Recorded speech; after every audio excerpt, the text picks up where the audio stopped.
How's it going everyone? Chris here, back again with another Black Ops 2 custom class setup recommendation. Today I've got a shotgun class setup that I've called Point Man. Point Man being the guy who takes point in a squad and leads the way into hostile territories, breaching doorways and being the eyes and ears for the rest of the team. Usually the Point Man is armed with a shotgun for that close quarters protection, and overall it just makes a nice title for this Black Ops 2 shotgun loadout.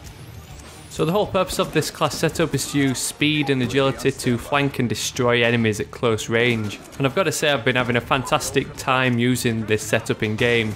The shotguns in Black Ops 1 were a little disappointing, although I did put quite a lot of time into the stakeout. The shotguns in Black Ops 2 though are back with a vengeance. It's like that stakeout went away like Bruce Wayne in Batman Begins, did some kind of ninja training and his bike all buffed up and ready to kick some ass in the form of the Remington 870. So talking about the Remington 870, let's start with this loadout with a look at some weapons and accessories. I just know already that if I don't mention the KSG, that's going to be the #1 top comment on this video. The KSG in Black Ops 2 is also pretty awesome, with it being set up with that slug round, which makes getting those long range shotgun kills super easy.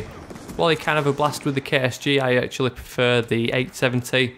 Although you don't get quite as much range with those typical buckshot rounds, it is slightly more forgiving seeing as you've got that spread of pellets, so you don't have to be pinpoint accurate with your aim. It also looks pretty cool with that side saddle full of shells, just like that stakeout from Black Ops 1, but unlike the stakeout, this weapon can actually get one-shot kills quite easily. There's some nice new attachments in Black Ops 2 to enhance the performance of shotguns, and the two we're going to choose for our Point Man loadout are long barrel and the laser sight. One of the main drawbacks of using the Remington 870 over the KSG is its reduced range, with it being buckshot as opposed to the slug round, but you can increase the range of the 870 slightly with the help of the long barrel attachment. This is going to extend the weapon's reach by about 15%, which isn't too much, but it definitely comes into play in game where you just need the extra few feet for your shots to take someone out. Just like the shotguns in Black Ops 1, the shotguns in Black Ops 2 have a difference in spread between firing from the hip and aiming down sights. But if you attach the laser sight attachment, it increases your hip fire accuracy and gives you pretty much the same pellet spread when firing from the hip as you would get when aiming down sights. All in all, this just means you're going to get more likelihood of one-shot kills, that's if you've managed to get your shot lined up accurately, and the laser sight also helps in that regard, with it having that little red laser beam to help line up with your shots. You might think that this now makes aiming down sights with the shotguns pretty pointless, but don't forget aiming down sights lowers your sensitivity slightly, which makes it easier to line up precise shots more accurately. Although the Remington has the lowest mag size out of all the shotguns, I actually found those 8 rounds more than enough in most situations, and I could always drop out of the action for a couple of seconds to top up my weapon and buy a few shells if need be.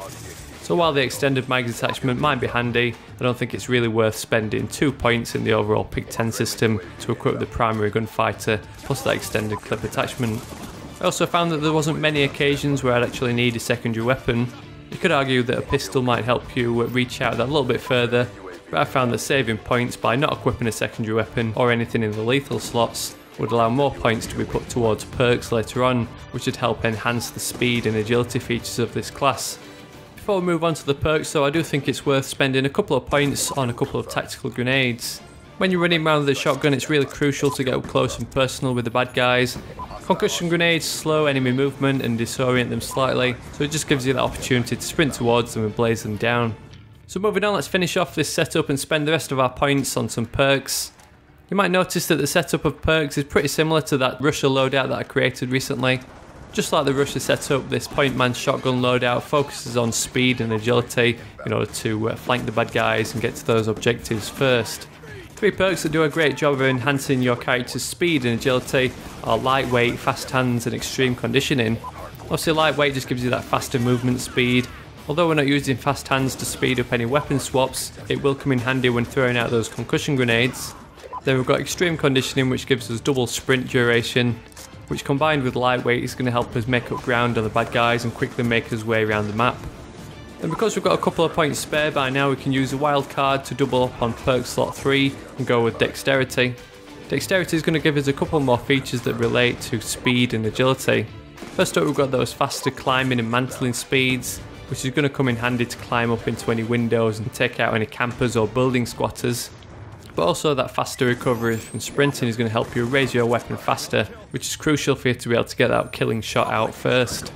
So well, that's it for the main class setup. Now let's take a look at some score streak rewards we can use for our point man loadout. Because this shotgun loadout is another fast-paced class setup, we don't want any score streak rewards which you have to kind of take yourself out of the action in order to use. Plus, while you can tear up the enemy team at close range, you are at a bit of a disadvantage at long range, and it can be easy to get sniped or picked off by an assault rifle. So we don't want any score streak rewards which are too high in points, because there's always a chance that we might not ever reach them. So the 3 score streak rewards we're going to go for are UAV, counter UAV and lightning strike. It's important to know where the enemy is located, so the UAV is going to help in that regard. We're not using a silencer or the ghost perk, so we're pretty vulnerable to enemy UAVs, so we'll use the counter UAV score streak reward to protect ourselves just as we start a nice kill streak. Then after you've infiltrated behind enemy lines and destroyed the enemy team, you'll have then acquired enough points to call in your lightning strike in order to destroy them once again as they're coming back out of their spawn. So we'll give this point man class setup a try in game and have some fun running around with that R870 MCS shotgun. This is definitely going to remain as one of my permanent classes in game. So if you have some fun with this class or just like the look of it, please drop me a thumbs up down below to help spread the word and share the video with your friends. Don't forget, if you're new to my videos, you can subscribe to stick around for plenty more of these Black Ops 2 class setups, and I'll also be covering all the weapons as part of my Black Ops 2 weapon guide series. I've got plenty of cool ideas for upcoming episodes in this series, but if you've got any ideas, feel free to drop them down in the comments. Otherwise, thanks so much for watching, and I'll catch you all later.